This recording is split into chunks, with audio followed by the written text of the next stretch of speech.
I wasn't trying to snoop around or uncover any deep, dark family secrets. It just kind of happened. It was a regular Saturday night, quiet and uneventful. My uncle had gone to bed early after dinner, and the house was almost too silent. I was crashing at his place for a few days, and while looking for a phone charger, I ended up near his study desk. That's when I noticed his laptop was still open. At first, I didn't think much of it. But then I saw a message pop up, one that didn't make any sense. It wasn't from his wife. Out of curiosity, maybe more than I should have had, I clicked. And what I saw after that sent chills down my spine. I found conversations, pictures, even receipts for hotel bookings that weren't meant for my aunt. I froze. My heart was racing, not just because of what I'd found, but because I couldn't believe this was him. The man I'd looked up to for years, living a completely different life behind closed doors. And just when I thought I'd seen it all, something unexpected happened. A sound from the hallway. His door creaked open. I had seconds to decide what to do next. I quickly closed the laptop and stepped back, pretending to look for my charger like nothing had happened. My heart was pounding so loud, I was sure he could hear it. He peeked out from his door, eyes still half asleep, and asked if everything was okay. I nodded, trying to act normal, and said I was just about to head to bed. He didn't say much, just rubbed his eyes and went back into his room. But now, I couldn't sleep, even if I tried. Lying on the couch, I kept thinking about what I saw. The messages weren't just casual, they were emotional, detailed, like he'd been living a whole other life. And the worst part? The woman he was messaging. I recognized her. Not personally, but from photos on his Facebook. She was someone we knew, someone close. I had so many questions. How long had this been going on? Did my aunt know? Was I supposed to pretend like nothing happened? I wasn't sure if I should confront him, tell someone, or just stay out of it completely. But one thing I knew for sure, things in that house weren't as perfect as they seemed. The next morning felt strange. My uncle acted like everything was normal. He made breakfast, joked around, and even asked if I slept well. I couldn't look at him the same way. Every word felt fake, like he was playing a part in a script I'd already seen behind the scenes. I kept replaying the messages in my head, especially the ones where he said he was tired of pretending. Pretending? What did that even mean? Later that day, my aunt came home early from work. She greeted him with a kiss and smiled like nothing was wrong. Watching them together was uncomfortable now. I kept wondering if she had any idea, if she was just ignoring the signs, or if she was truly in the dark like I had been. Part of me wanted to believe there was more to the story. Maybe I'd misunderstood something. But deep down, I knew what I saw. And the worst part? I had no idea what I was going to do with it. That night, I couldn't take it anymore. I needed answers, even if I wasn't sure what I'd do with them.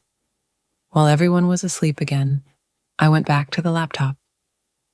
This time, I took screenshots, messages, photos, everything I had seen before, but didn't dare keep. As I scrolled deeper, I noticed something that made my stomach drop.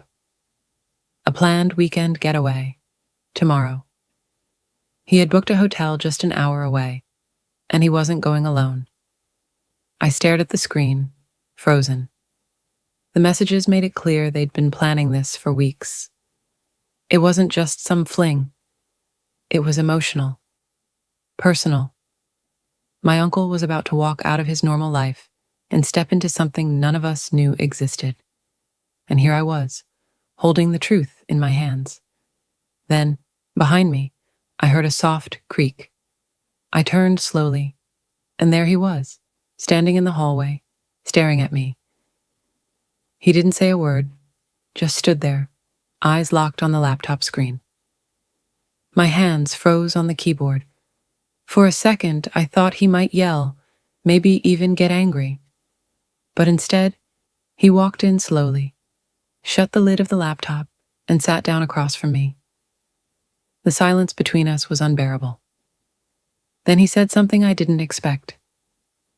"You weren't supposed to see that." His voice wasn't angry. It was tired, broken almost. That's when he dropped another bomb. He told me my aunt wasn't as innocent as she seemed. According to him, they had both been living a lie. She had her own secrets, ones he claimed were worse than his. I didn't know what to believe. Everything I thought I knew about their marriage was crumbling right in front of me. The man I caught cheating was now saying he wasn't the only one hiding something. And the worst part? He offered to prove it. He walked over to the cabinet in the corner and pulled out a small black box. Inside were printed emails, screenshots, and even a voice recording. I sat there in shock as he played one. It was my aunt's voice, clear as day, laughing with another man. A name I recognized, someone from her office. My uncle watched my face carefully as the recording played out. He wasn't lying. She had her own affair. They both knew, and neither of them had said a word. They'd been playing a quiet, bitter game for years, pretending to be the perfect couple in front of everyone. I asked him why they stayed together if it was this bad. His answer hit me hard. Because secrets are easier to live with than shame. Just when I thought the worst was over, he told me not to worry about the weekend trip. It was canceled. But not because he wanted to fix things, because she had found out that he knew. Apparently, she had seen me snooping that first night through the baby cam they used for their dog. She'd known the truth was unraveling, and now everything was about to fall apart for all of us. After that night, everything changed. The tension in the house became something you could feel the second you walked in. My aunt barely spoke a word to anyone, and my uncle stopped trying to pretend everything was fine. A week later, she packed a few bags and left. No big fights, no screaming, just silence. Like they both knew it was over and didn't have the energy to fake it anymore. Before she left, she pulled me aside and said, "Be careful what truths you go looking for. Some stay with you forever." I didn't know how to respond to that. I still don't. I went back home the next day, carrying more than just my suitcase. I had seen the side of people you never expect to, behind smiles, behind laughter. Their story taught me that even the people closest to you can be strangers in their own lives. Looking back, I don't regret finding out the truth, but I do wish it didn't have to be me who found it. Sometimes the real weight of a secret isn't in keeping it, but in deciding what to do once it's out. And in this case, the truth changed everything for all of us.